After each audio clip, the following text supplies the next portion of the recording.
நம் வாழ்க்கை பயணத்தில் நாம் சந்திக்கும் காரியங்கள் அநேகம். சில வேளை மகிழ் நிகழ்வுகள், சில வேளை பிரச்சனைகள், மனமடிவுகள், சில வேளை நம்மை படைத்தவர் அருகில் இருப்பது போன்ற உணர்வு. அன்றும் ஒரு கூட்ட மக்கள் இப்படியாக பல அனுபவங்களை கற்று தேர்ந்தார்கள். அவர்களை வழிநடத்திய தலைவனுக்கு எத்தனை பொறுப்பு, எவ்வளவு மனபாரங்கள் இருந்திருக்கும். இவர்களின் இந்த அனுபவங்களும் ஆண்டவரின் ஆசீர்வாதமும் தான் இன்று அவர்களை உலகின் ஒரு தலை சிறந்த தேசமாக மாற்றியுள்ளது.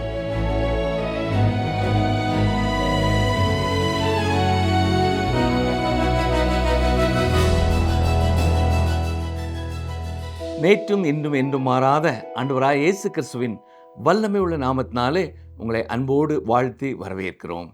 இன்று நாம் யாத்ராகமம் 33ஆம் அதிகாரம் 1 முதல் 34ஆம் அதிகாரம் 9ஆம் வசனம் வரைக்கும் கற்றுக்கொள்ளப் போகிறோம். இங்கே நாம் பார்ப்பது என்ன? இஸ்ரவேலர்களின் பயணம் தொடர்கிறது. ஆசரிப்பு கூடாரம் முகாமிற்கு வெளியே அமைக்கப்படுகிறது. தொடர்ந்து மோசேயின் ஜெபத்தையும் கர்த்தரின் பதிலையும் பார்க்கிறோம். கவனிங்கள், வாசிக்கிறேன். யாத்ராகமம் 33ஆம் அதிகாரம் முதல் 2 வசனங்கள். கர்த்தர் மோசேயை நோக்கி, நீயும் எகிப்து தேசத்திலிருந்து நீ அழைத்து கொண்டு வந்த ஜனங்களும் இவ்விடத்தை விட்டு புறப்பட்டு உன் சந்ததிக்கு கொடுப்பேன் என்று நான் ஆபிரகாமுக்கும் ஈசாக்குக்கும் யாக்கோபுக்கும் ஆணையிட்டு கொடுத்த பாலும் தேனும் ஓடுகிற தேசத்துக்கு போங்கள். நான் ஒரு தூதனை உங்களுக்கு முன்பாக அனுப்பி கானானியனையும் எமோரியனையும் ஏத்தியனையும் பெருசியனையும் ஏவியனையும் எபூசியனையும் துரத்தி விடுவேன். இஸ்ரவேலர்கள் வாக்குத்தத்தம் பண்ணப்பட்ட கானான் தேசத்திற்குள்ளே நுழைவதற்கு கடவுள் அவர்களை ஆயத்தப்படுத்துகிறார். அவர்கள் தங்களது வனாந்தர பயணத்தை மீண்டும் தொடர்வதை எண்ணாம புத்தகத்திலே நாம் பார்க்கலாம். லேவியராகமம் என்பது யாத்ராகம புத்தகத்திலே அவர்கள் அமைத்து கொண்டிருந்த ஆசரிப்பு கூடார வழிபாட்டிற்கான அறிவுறுத்தல்களின் தொடர்ச்சியாகும்.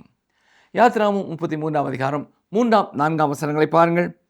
ஆனாலும் வழியிலே நான் உங்களை நிர்மூலம் பண்ணாதபடிக்கு நான் உங்கள் நடுவே செல்ல மாட்டேன். நீங்கள் வணங்கா கழுத்துள்ள ஜனங்கள் என்றார். துக்கமான இவ்வார்த்தைகளை ஜனங்கள் கேட்டபோது ஒருவரும் தங்கள் ஆபரணங்களை போட்டுக்கொள்ளாமல் துக்கித்து கொண்டிருந்தார்கள். நாம் ஏற்கனவே பார்த்தபடி இந்த ஆபரணங்கள் அந்நிய தெய்வங்களுக்குரியவை. உதாரணத்திற்கு, அவருடைய காதணிகள் அவர்கள் இன்னும் எகிப்திய தெய்வங்களை வழிபட்டு வந்தார்கள் என்ற உண்மையைத்தான் வெளிப்படுத்தின. அந்த காதணிகள் அதற்கான ஒரு அடையாளமாகவே இருந்தன. இது இன்றைக்கு ஒருவர் சிலுவை அணிந்திருப்பதை போன்றதுதான். இருந்தாலும் ஆனால் இன்று ஒருவரை கிறிஸ்தவர் என்று அடையாளப்படுத்துவதற்கு அது எந்த ஒரு அர்த்தத்தையும் தருவதில்லை. இன்று ஒருவர் கழுத்திலே சிலுவை அடையாளத்தை தொங்கவிடுவதற்கும் அவர் இயேசு கிறிஸ்துவை அறிந்தவராக இருப்பதற்கும் எந்த தொடர்பும் இல்லை. யாத்ராகமம் 33ஆம் அதிகாரம் 5ஆம் வசனத்தை பாருங்கள். ஏனென்றால் நீங்கள் வணங்கா கழுத்துள்ள ஜனங்கள், நான் ஒரு நிமிஷத்தில் உங்கள் நடுவில் எழும்பி உங்களை நிர்மூலம் பண்ணுவேன். ஆகையால் நீங்கள் போட்டிருக்கிற உங்கள் ஆபரணங்களை கழற்றி போடுங்கள்.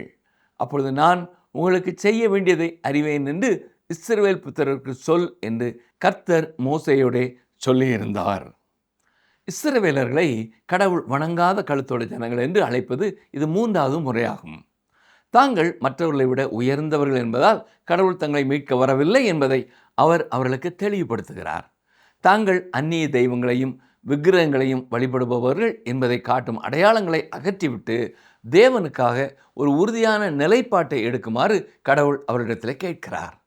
ஆரம்ப கால திருச்சபையிலே ஞான ஸ்நானம் ஏன் இவ்வளவு முக்கியமாக இருந்தது என்பதற்கு இதுவே காரணம் என்று நான் தனிப்பட்ட முறையிலே நம்புகிறேன். ஒரு நபர் பழைய வாழ்க்கையை விட்டுவிட்டு புதிய வாழ்க்கைக்காக ஒரு உறுதியான நிலைப்பாட்டை எடுத்திருக்கிறார் என்பதற்கான சான்றாக அது இருந்தது. இன்னும் கூட அது அத்தகையதொரு சாட்சியை தருவதாகவே இருக்க வேண்டும். எனவே யாத்ராகமம் 33:6 என்று சொல்கிறது. பாருங்கள். ஆகையால் இஸ்ரவேல் புத்திரர் ஓரேப் மலை அருகே தங்கள் ஆபரணங்களை கழற்றி போட்டார்கள். வசனம் 7ஐயும் வாசிக்கிறேன். மோசே கூடாரத்தை பெயர்த்து அதை பாளையத்திற்கு புறம்பே தூரத்திலே போட்டு அதற்கு ஆசரிப்பு கூடாரம் என்று பெயரிட்டான். கர்த்தரை தேடும் யாவரும் பாளையத்துக்கு புறமான ஆசரிப்பு கூடாரத்துக்கு போவார்கள். ஆசரிப்பு கூடாரம் கட்டப்பட்டு வருகிற வேளையில் மோசே அதை பாளையத்திற்கு வெளியே அமைக்கிறார். இந்த கட்டத்திலே அந்த ஆசரிப்பு கூடாரம் வெறும் ஒரு சந்திப்பின் கூடாரமாக மட்டுமே இருந்தது. அது அநேகமாக ஒரு சாதாரணமாக கூடாரமாகவோ அல்லது பிற்காலத்திலே ஆசரிப்பு கூடாரத்தை சுற்றி அமைக்கப்பட்ட வெளிப்புற வேலியாகவோ மட்டுமே இருந்திருக்கலாம். யாத்திராகமம் 33ஆம் அதிகாரம் 8ஆம் 9ஆம் வசனங்களை பாருங்கள். மோசே கூடாரத்துக்கு போகும்போது ஜனங்கள் எல்லாரும் எழுந்திருந்து தங்கள் தங்கள் கூடார வாசலில் நின்று கொண்டு அவன் கூடாரத்துக்குள் பிரவேசிக்க மட்டும் அவன் பின்னே பார்த்து கொண்டிருந்தார்கள். மோசே கூடாரத்துக்குள் பிரவேசிக்கையில் மேகஸ்தம்பம் இறங்கி கூடார வாசலில் நின்றது. கர்த்தர் மோசேயோடே பேசினார். யாராவது தேவனை பார்த்திருக்கிறார்களா என்ற கேள்வி இங்கே எழும்புகிறது. எந்த மனுஷனும் தேவனை ஒருபொழுதும் கண்டதில்லை என்று யோவான் 1:18 நமக்கு தெளிவாய் சொல்லுகிறது. அதே நேரத்தில் இயேசு கிறிஸ்துவை கண்டவர்கள் பிதாவை கண்டிருக்கிறார்கள் என்று யோவான் 14:9 வெளிப்படுத்தியிருக்கிறார். கர்த்தராகிய இயேசு கிறிஸ்து மனித சரீரத்திற்குள்ளே மறைக்கப்பட்ட தேவனுடைய வெளிப்பாடாக இருக்கிறார். பழைய ஏற்பாட்டில் அவருடைய நாமங்களில் ஒன்று கர்த்தருடைய தூதன் என்பதாகும். மோசேயுடன் பேசியது இந்த கர்த்தருடைய தூதன் தான். யாத்திராகமம் 33:11 முதல் பகுதி என்ன சொல்கிறது பாருங்கள். ஒருவன் தன் சிநேகிதனோடே பேசுவது போல கர்த்தர் மோசேயோடே முகமுகமாய் பேசினார். நண்பர்கள் ஒருவரை ஒருவர் முகமுகமாய் சந்தித்து நேருக்கு நேர் பேசிக்கொள்வது போல தேவனும் மோசேயும் பேசிக்கொண்டார்கள். அப்படி இருந்தும் மோசே தேவனை அவருடைய முழு மகிமையின் ரூபத்திலே காணவில்லை. யாத்திராகமம் 33:11ஆம் வசனத்தின் பின்பகுதியை பாருங்கள். பின்பு அவன் பாளையத்துக்கு திரும்பினான். நூனின் குமாரனாகிய யோசுவா என்னும் அவனுடைய பணிவிடைக்காரனாகிய வாலிபன் ஆசரிப்பு கூடாரத்தை விட்டு பிரியாதிருந்தான். இங்கே மீண்டும் யோசுவாவை பற்றி குறிப்பிடப்பட்டிருக்கிறது. மோசேக்கு பின் தலைவராவதற்கு தேவன் ஆயத்தப்படுத்தி வரும் நபர் இவர்தான். அந்த நேரத்தில் இதை யாரும் ஊகித்திருக்க மாட்டார்கள் என்று தான் நான் நினைக்கிறேன். ஆனால் நாம் யோசுவா புத்தகத்திற்கு வரும் பொழுது மோசேக்கு பின் தலைவராக வருவதற்கு அநேக தகுதியே இல்லாத ஒரு நபராக, அனைவராலும் எதிர்பார்க்கப்படாத ஒருவராக அவரே இருந்திருப்பதை நாம் பார்க்கலாம். சரி, தொடர்ந்து யாத்திராகமம் 33ஆம் அதிகாரம் 12-13 வசனங்களை பாருங்கள். மோசே கர்த்தரை நோக்கி, தேவரீர் இந்த ஜனங்களை அழைத்து கொண்டு போ என்று சொன்னீர். ஆகிலும் என்னோடே கூட இன்னாரை அனுப்புவேன் என்பதை எனக்கு நீர் அறிவிக்கவில்லை. என்றாலும் உன்னை பேர் சொல்லி அழைத்து அறிந்திருக்கிறேன் என்றும் என் கண்களில் உனக்கு கிருபை கிடைத்தது என்றும் தேவரீர் சொன்னதுண்டே. உம்முடைய கண்களில் இப்பொழுது எனக்கு கிருபை கிடைத்ததானால் நான் உம்மை அறிவதற்கும் உம்முடைய கண்களில் எனக்கு கிருபை கிடைப்பதற்கும் உம்முடைய வழியை எனக்கு அறிவியும். இந்த ஜாதி உம்முடைய ஜனம் என்று நினைத்தருளும் என்றான். பிலிப்பியர் 3ஆம் அதிகாரம் 10ஆம் வசனத்திலேயும் பவுல் நான் அவரை அறியும்படிக்கும் என்று கேட்ட அதே காரியத்தை தான் மோசேயும் இங்கே கேட்கிறார். யோவான் 14:8 பிலிப்பு பிதாவை எங்களுக்கு காண்பியும் அது எங்களுக்கு போதும் என்று சொன்ன பொழுது அவனும் இதையே தான் அர்த்தப்படுத்தினான். தேவனை ஆழமாக அறிய வேண்டும் என்ற தாகம் தேவனுடைய உண்மை உள்ள பிள்ளைகள் ஒவ்வொருவருக்குள்ளும் இருக்கும் என்று நான் நிச்சயமாய் நம்புகிறேன். யாத்திராகமம் 33ஆம் அதிகாரம் 14-15 வசனங்களை பாருங்கள். அதற்கு அவர், என் சமூகம் உனக்கு முன்பாக செல்லும், நான் உனக்கு இளைப்பாறுதல் தருவேன் என்றார். அப்பொழுது அவன் அவரை நோக்கி, உம்முடைய சமூகம் என்னோட கூட செல்லாமற் போனால் எங்களை இவ்விடத்திலிருந்து கொண்டு போகாதிரும். தேவனுடைய பிரசன்னம் தன்னுடன் இருக்க வேண்டியது எவ்வளவு அவசியம் என்பதை மோசே அறிந்திருந்தார். தேவனுடைய உதவி இல்லாமல் தன் சொந்த பலத்தால் எந்த பயணத்தை நிச்சயமாய் தொடர முடியாது என்பதையும் அவர் நன்றாகவே அறிந்திருந்தார். யாத்திராகமம் 33:16 பாருங்கள். எனக்கும் உமது ஜனங்களுக்கும் உம்முடைய கண்களிலே கிருபை கிடைத்தது என்பது எதினால் அறியப்படும்? நீர் எங்களோடே வருவதினால் அல்லவா? இப்படியே பூமியின் மேலுள்ள ஜனங்கள் எல்லாரிலும் நானும் உம்முடைய ஜனங்களும் விசேஷித்தவர்கள் என்று விளங்கும் என்றான். தேவன் இஸ்ரவேலர்களை ஒரு குறிப்பிட்ட முக்கிய காரணத்திற்காகவே விசேஷித்த ஜனங்களாக மாற்றினார் என்பதை நாம் கவனிக்க வேண்டியது அவசியம். அதே போல இன்றைய திருச்சபையையும் ஒரு விசேஷித்த ஜனமாகவே இருக்க வேண்டும். இதன் பொருள் நாம் தேவனுக்குரிய ஜனங்களாக இருக்க வேண்டும் என்பதாகும். அதற்காக நாம் விசித்திரமானவர்களாகவோ அல்லது பிறரோடு ஒத்துப்போகாத கோமாளிகளைப் போலவோ இருக்க வேண்டும் என்பது அர்த்தமல்ல. பாருங்கள், யாத்திராகமம் 33:17 அப்பொழுது கர்த்தர் மோசேயை நோக்கி, நீ சொன்ன இந்த வார்த்தையின்படியே செய்வேன். என் கண்களில் உனக்கு கிருபை கிடைத்தது. உன்னை பேர் சொல்லி அழைத்து அறிந்திருக்கிறேன் என்றார். மோசே இப்பொழுது தேவனுடன் மிகவும் நெருக்கமான உறவை கொண்டவராக மாறி வருகிறார். யாத்ராகமம் 13:18 பாருங்கள். அப்பொழுது அவன், உம்முடைய மகிமையை எனக்கு காண்பித்தருளும் என்றான்.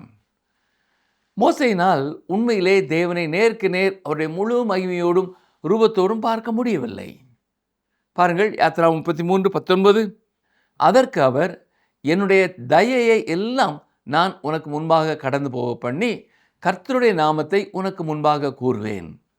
எவன் மேல் கிருபையாயிருக்க சித்தமாயிருப்பேனோ அவன் மேல் கிருபையாயிருப்பேன். எவன் மேல் இரக்கமாயிருக்க சித்தமாயிருப்பேனோ அவன் மேல் இரக்கமாயிருப்பேன் என்று சொல்லி.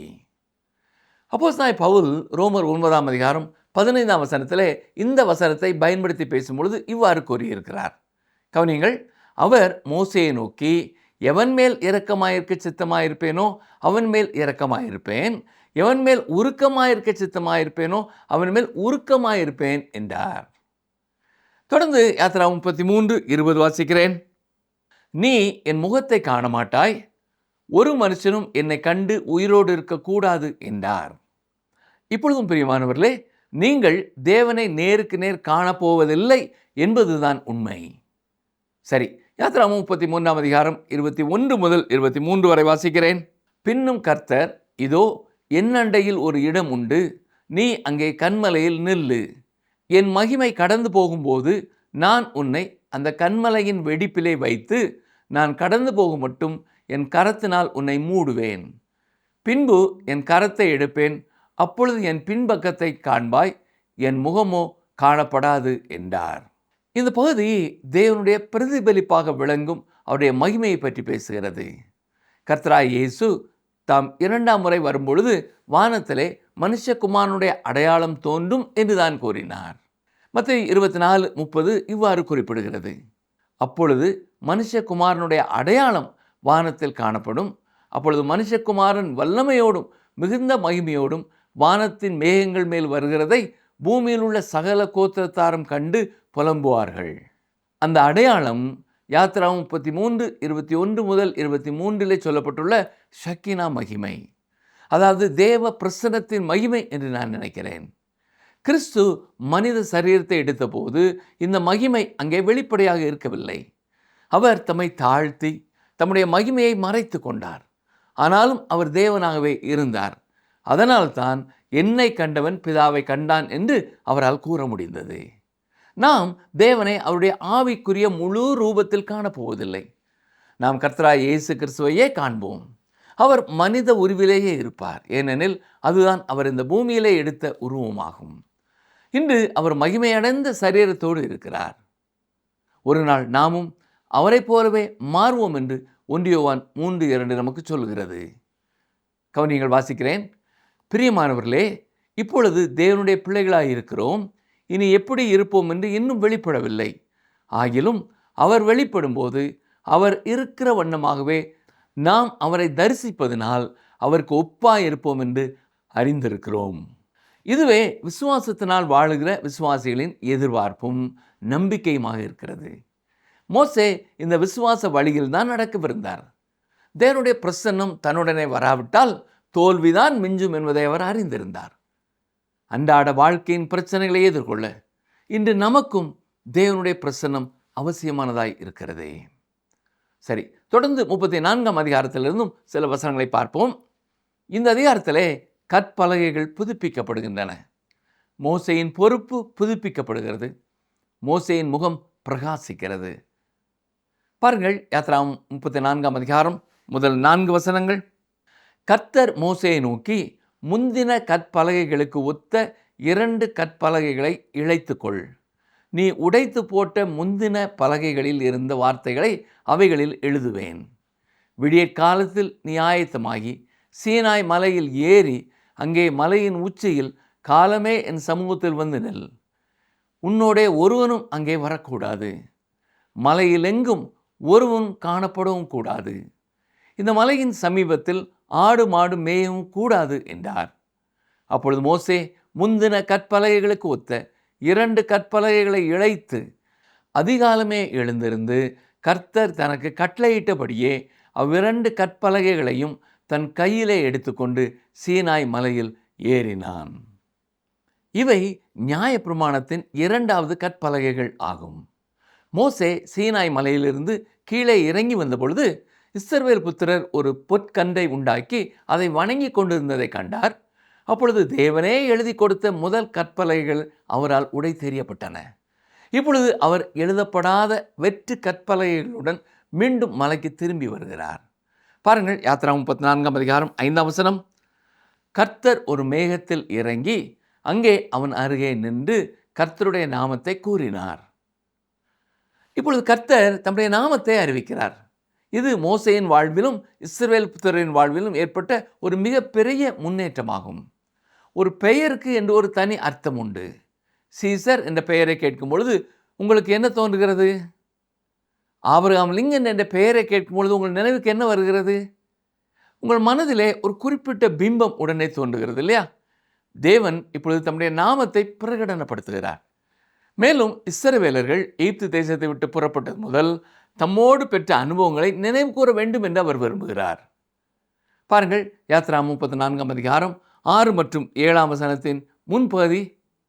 கர்த்தர் அவனுக்கு முன்பாக கடந்து போகிற போது அவர், கர்த்தர் கர்த்தர், இரக்கமும் கிருபையும் நீடிய சாந்தமும் மகா தயையும் சத்தியமும் உள்ள தேவன், 1000 தலைமுறைகளுக்கு இரக்கத்தை காக்கிறவர், அக்கிரமத்தையும் மீறுதலையும் பாவத்தையும் மன்னிக்கிறவர். தேவன் குற்றவாளிகளின் பாவங்களை கண்டும் கண்டுகொள்ளாமல் கண்மூடி விடுவதாலோ அல்லது நான் அந்த பாவத்தை அப்படியே மறைத்து விடுகிறேன் என்று கூறுவதாலோ இரக்கம் காட்டுவதில்லை. பாவம் தண்டிக்கப்பட வேண்டும், அதற்கான விலைக்கரையும் செலுத்தப்பட வேண்டும். தேவன் குற்றம் உள்ளவர்களை ஒருபொழுதும் குற்றமற்றவர்களாக தீர்க்க மாட்டார். குற்றவாளியை தண்டிக்காமல் விட மாட்டார். அப்படி என்றால் அடுத்து என்ன நடக்கும்? அவர் எவ்வாறு ஒரே நேரத்தில் தம்முடைய இரக்கத்தை காட்டி அதே வேளையில் அக்கிரமத்தையும் நியாயமாக தீர்க்க முடிகிறது? அதற்காக ஒரு பலி ஏற்பாடு செய்யப்பட்டுள்ளது. அந்நாட்களிலே இஸ்ரவேலர்கள் செலுத்திய பலிகள் பாவங்களை முழுமையாக நீக்கிவிடவில்லை. மாறாக அவை பூரண பலியாகிய கர்த்தராகிய இயேசு கிறிஸ்துவையை சுட்டி காட்டின. அவர் இந்த உலகத்திற்கு வந்த பொழுது சிலுவையிலே அடைந்த தம்முடைய மரணத்தின் மூலம் நம்முடைய பாவங்கள் எல்லாவற்றையும் நீக்கி போட்டு விட்டார். யாத்ரா 34 7ஆம் வசனத்தின் பின்பகுதி என்ன சொல்கிறது? குற்றவாளியை குற்றமற்றவனாக விடாமல் பிதாக்கள் செய்த அக்கிரமத்தை பிள்ளைகளிடத்திலும் பிள்ளைகளுடைய பிள்ளைகளிடத்திலும் 3ஆம் 4ஆம் தலைமுறை மட்டும் விசாரிக்கிறவர் என்று கூறினார். இன்று நீங்கள் செய்கிற ஒரு பாவம் உங்கள் பிள்ளைகள், பேரப்பிள்ளைகள், கொள்ளு பேரப்பிள்ளைகள் மற்றும் எள்ளு பேரப்பிள்ளைகள், அதாவது 4ஆம் தலைமுறை வரை பாதிக்கக்கூடும் என்பதை நினைவிலே கொள்ள வேண்டியது அவசியமானது. ஒரு சட்ட கல்லூரி மாணவர்கள் ஒரு முறை போலிவார் என்ற இடத்துல இருக்கும் ஒரு மனநிலை மருத்துவமனைக்கு சுற்றுலா சென்றிருந்தார்கள். அங்கே பல்வேறு வகையான மனநிலை குறைபாடுகளை உடையவர்களை காண்பித்தார்கள். அங்கிருந்த நோயாளிகள் அனைவரும் ஏதோ ஒரு வகையான மனநோயினாலே பாதிக்கப்பட்டவர்களாக இருந்தார்கள். ஒரு குறிப்பிட்ட குழுவினரை அவர்கள் பார்த்து முடித்ததும் அங்கே வந்திருந்த மாணவர்களில் ஒருவர் இந்த நோய்கள் வர என்ன காரணம் என்று மருத்துவரிடத்தில் கேட்டார். அதற்கு அந்த மருத்துவர் மிக எளிமையாக, இது இவருடைய தந்தையின் அல்லது பாட்டனின் பாவமாக இருக்கலாம், அல்லது இவருடைய பூட்டனின் பாவமாக கூட இருக்கலாம் என்று பதிலளித்தாராம். யாத்திராகமம் 34ஆம் அதிகாரம் 8, 9ஆம் வசனங்களை பாருங்கள். மோசே தீவிரமாக தரை மட்டும் குனிந்து பணிந்து கொண்டு, ஆண்டவரே, உம்முடைய கண்களில் எனக்கு கிருபை கிடைத்ததானால் எங்கள் நடுவில் ஆண்டவர் எழுந்தருள வேண்டும். இந்த ஜனங்கள் வணங்கா கழுத்து உள்ளவர்கள். நீரோ எங்கள் அக்கிரமத்தையும் எங்கள் பாவத்தையும் மன்னித்து எங்களை உமக்கு சுதந்திரமாக ஏற்றுக்கொள்ளும் என்றான். இந்த ஜனங்கள் வணங்கா கழுத்து உள்ளவர்கள் என்று அழைக்கப்படுவது இது அநேகமாக 4வது முறையாகும். இஸ்ரவேல் தேசத்தினர் மற்றவர்களை விட உயர்ந்தவர்கள் என்பதற்காகவோ அல்லது அவர்கள் எல்லாவற்றிலேயும் மிக சிறப்பாக செய்தார்கள் என்பதற்காகவோ அல்லது அவர்கள் இனிமேல் நல்லவர்களாக நடப்பதாக வாக்கு கொடுத்திருக்கிறார்கள் என்பதற்காகவோ தேவன் அவர்களை ரட்சிக்கவில்லை என்பதை இந்நேரத்திலே நீங்கள் புரிந்து கொண்டிருப்பீர்கள் என்று நான் நம்புகிறேன். அவர்கள் உண்மையிலே வணங்கா கழுத்துள்ள ஜனங்களாகவே இருக்கிறார்கள். பிரியமானவர்களே, யாத்திரா 33 மற்றும் 34ஆம் அதிகாரங்களின் மூலம் தேவன் இன்று நம்மிடத்திலே பேசின ஆழமான சத்தியங்களிலே 3 முக்கிய காரியங்களை உங்களுக்கு நான் சொல்ல விரும்புகிறேன். முதலாவதாக, தேவ பிரசன்னம் இல்லாத உயர்வு வீணானது. கானான் தேசம் என்ற பாலும் தேனும் ஓடுகிற ஆசீர்வாதத்தை விட தேவனுடைய பிரசன்னமே தங்களுக்கு முக்கியம் என்பதில் மோசே உறுதியாக இருந்தார். உம்முடைய சமூகம் என்னோட கூட செல்லாமற் போனால் எங்களை இவ்விடத்திலிருந்து கொண்டு போகாதரும் என்ற மோசேயின் ஜெபம் மிக முக்கியமானது. நம் அன்றாட வாழ்க்கைக்கும் அது ஒரு மிகச்சிறந்த பாடம். உலக பிரகாரமான ஆசீர்வாதங்கள், பணம், பதவி எவ்வளவு நமக்கு இருந்தாலும் தேவனுடைய பிரசன்னம் நம்முடைய வாழ்க்கையில் இல்லை என்றால் நம்முடைய முயற்சிகள் அனைத்தும் தோல்வியிலேயே முடியும். இரண்டாவதாக, கிருபையும் நீதியும் சந்திக்கும் சிலுவை. தேவன் அக்கிரமத்தையும் பாவத்தையும் சும்மா விட்டு விடுகிறவர் அல்ல. அதே வேளையில் அவர் இரக்கமும் கிருபையும் நிறைந்தவர். குற்றவாளியை குற்றமற்றவனாக விடாமல் என்று வேதம் எச்சரிக்கும் அதே வேளையில் நம் பாவங்களின் தண்டனையை தீர்க்க அவரே ஒரு பூரண பலியை தந்திருக்கிறார். பழைய ஏற்பாட்டு பலிகள் தற்காலிகமானவை. ஆனால் கர்த்தராகிய இயேசு கிறிஸ்து சிலுவையில் சிந்திய இரத்தம் நம் பாவங்களை முற்றிலும் நீக்கி நம்மை தேவனுடைய சொந்த ஜனங்களாக மாற்றியிருக்கிறது. நாம் செய்கிற பாவம் நம் தலைமுறைகளை பாதிக்கும் என்ற பயத்தை நீக்கி இயேசுவின் சிலுவை மரணம் நமக்கு விடுதலையை தந்திருக்கிறது. மூன்றாவதாக, நமக்கு ஒரு தனித்துவமான வாழ்வு தேவை. தேவன் இஸ்ரவேலர்களை வனாந்தரத்தில் தங்கள் ஆபரணங்களை கழற்றி போட சொன்னார். அதுபோல நாமும் உலக ஆசாபாசங்களையும் பழைய பாவ அடையாளங்களையும் களைந்து விட்டு கிறிஸ்துவுக்காக வாழ வேண்டும். நாம் உலகத்தாரை போல விசித்திரமானவர்களாக மாற வேண்டியதில்லை. ஆனால் பாவம் நிறைந்த இந்த உலகத்திலே தேவனுக்கு என்று பிரித்தெடுக்கப்பட்ட விசேஷித்த ஜனங்களாக வாழ அழைக்கப்பட்டிருக்கிறோம். மோசே கன்மலையின் வெடிப்பிலே மறைக்கப்பட்டது போல இன்று நாம் கிறிஸ்து இயேசு என்ற கன்மலைக்குள் மறைக்கப்பட்டிருக்கிறோம். மோசேயின் முகம் தேவ பிரசன்னத்தால் பிரகாசித்தது போல நாமும் விசுவாசத்தோடு அன்றாட வாழ்க்கையின் பிரச்சனைகளை எதிர்கொண்டு இயேசுவின் மகிமையை நம்முடைய வாழ்க்கையிலே பிரதிபலிக்க பரிசுத்த ஆவியானவரின் பலனை தந்து தொடர்ந்து அவரே நம்மை வழி நடத்துவாராக. ஜெபம் செய்வோம். எங்களை அதிகமாக நேசிக்கிற எங்கள் அன்பின் ஆண்டவரே, இன்றும் நாங்கள் கற்றுக்கொண்ட இந்த வேத வசனங்களுக்காக உங்களுக்கு நன்றி செலுத்துகிறோம் ஐயா. இஸ்ரவேல் ஜனங்களைப் போல வணங்கா கழுத்துள்ளவர்களாக நாங்கள் வாழாமல் நீர் எங்களை தெரிந்தெடுத்திருக்கிறீர், எங்களை பிரித்தெடுத்திருக்கிறீர் என்ற உணர்வோடு உம்முடைய வார்த்தையை கவனிக்கிறவர்களாக, உம்முடைய வார்த்தைக்கு கீழ்ப்படுகிறவர்களாக அனுதினமும் உம்மை பின் செல்ல உம்முடைய தூய ஆவியானவர் எங்களை வழிநடத்த வேண்டும் என்று கேட்கிறோம். நாங்கள் எங்கே சென்றாலும் உம்முடைய சமூகம் எங்களுக்கு முன்னே செல்லட்டும். நீர் வழிகாட்டாமல் எந்த வழியையும் நாங்கள் தெரிந்து கொள்ளாதபடி நீர் எங்களை காத்துக்கொள்ளும். என்றும் இந்த வார்த்தைகளை கவனித்து கேட்டுக்கொண்டிருந்த ஒவ்வொரு சகோதரனையும் சகோதரியையும் ஆசீர்வதித்தருளும். அவருடைய வாழ்க்கையிலே அவர்கள் செல்ல வேண்டிய பாதையை நீர் காட்டி உம்முடைய சித்தத்தின் மையத்திலே வைத்து உம்முடைய மகிமையை அவர்கள் அறிந்து கொள்ள, அவர்கள் உம்முடைய மகிமையை பெற்றுக்கொள்ள நேரே கிருபை செய்யும். இயேசுவின் நாமத்தினால கேட்கிறோம் பிதாவே, ஆமென்.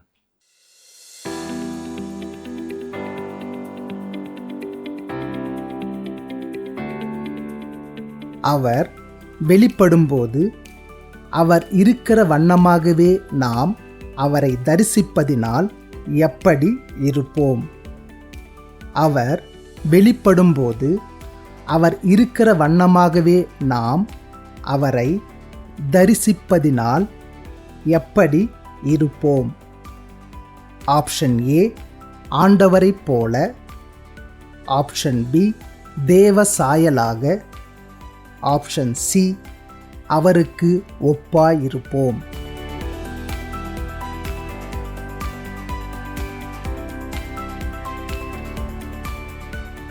என் சமூகம் உனக்கு முன்பாக செல்லும் என்ற நம் தேவன் எங்களோடும் உங்களோடும் இருந்து நம்மை வழி நடத்துவாராக.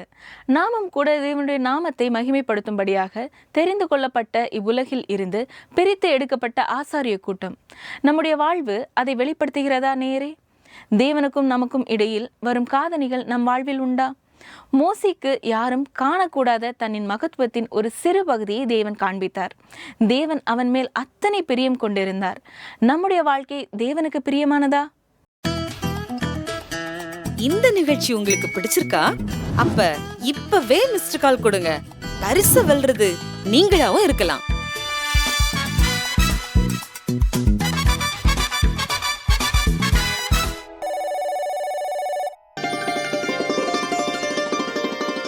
கர்த்தர் உங்கள் முன்னே போவார். இஸ்ரவேலின் தேவன் உங்கள் பிறகே உங்களை காக்கிறவராயிருப்பார். ஏசாயா 52:12.